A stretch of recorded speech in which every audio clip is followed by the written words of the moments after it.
So now that we've kind of seen and explained what collections do and what they're for, let's try and do some practical examples of it. And here you can see in my inventory, I've added some example products so that we have things to sort. We have a collection of shoes. They have different titles. And then under type, we've all labeled them kicks. We're going to call our shoes kicks. And then that way, if we start selling socks, we'd call them type socks, or shirts type shirts. And then under vendor, they're all Shopify, except for the first one is Tets. Now let's head under to collections. So here we've got front page. Front page is a default collection. It's used so you can add featured products to the front page of your store. And if we click on it, it should be a manual collection, all right? So it just has, manual is very traditional, very typical. You can add products manually. The only products that appear in it are the ones that have been selected manually since they're featured. And then you could choose how they sort. So best selling is very cool because it self-optimizes. So as a product sells better, it gets moved to the top of the list and it will keep selling well. Alphabetically, ascending, descending, of course, price and date, all ascending, descending. Or manually. And when we select manually, we get this nice little handle, and then we could pick it like that, which makes it easy. And then we can also add, we've got our title and our description and our image. So let's save that, and let's add our own collection. Let's add manual collection. Same deal. We'll say Kurt's favorite shoes. All right. I could do manually select products. And you notice it won't say anything until I save. Boom. And now I can add my products. So as soon as you click it, you get this nice tooltip, shows you your products. Or you could filter if I only want to see the shoes labeled cool. Pops up in there. So let's add those shoes and two others. There we go.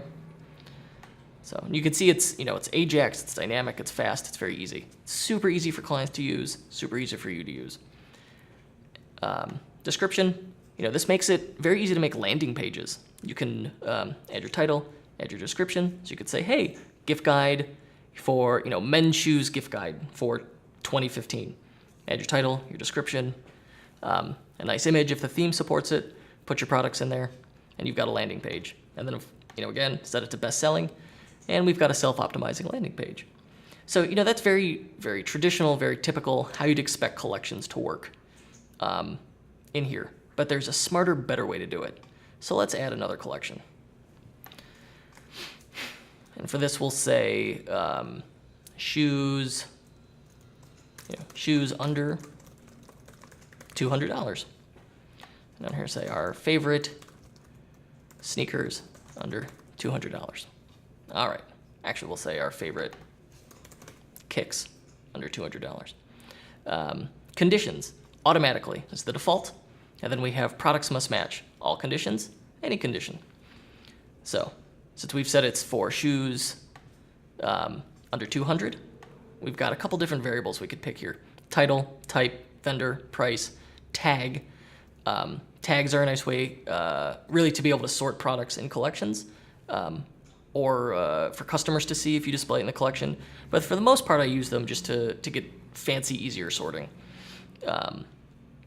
And we'll dive into another use for tags with filtering. Compared price is MSRP, weight, inventory stock, variance title. So let's do, in this case, we said it's under $200, so we'll say price is less than, we have all these great Boolean operators, under 200. And if we click Save Collection, there we go. There's all of our shoes that are under $200. And then, we could see it works. If you want to test it, let's say is greater than 200. Save. Aha. So they all disappeared.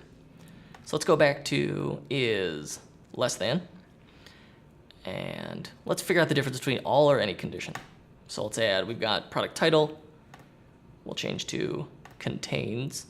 And we'll say awesome. Save.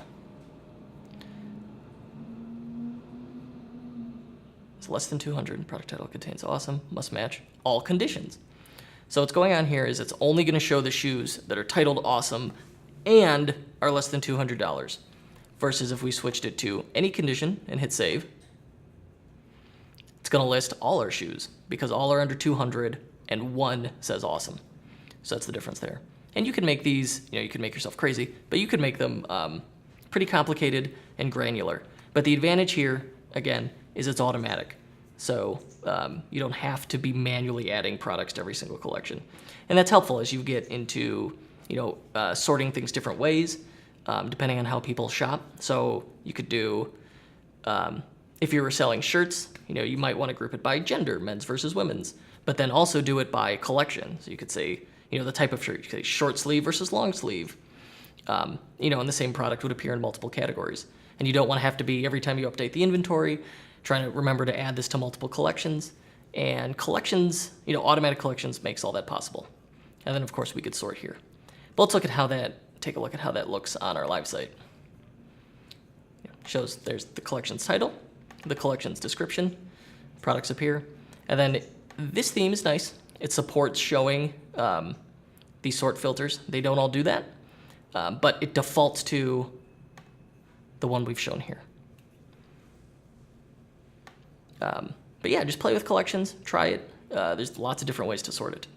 So we're gonna dive into something fancier using collection tags in the next session.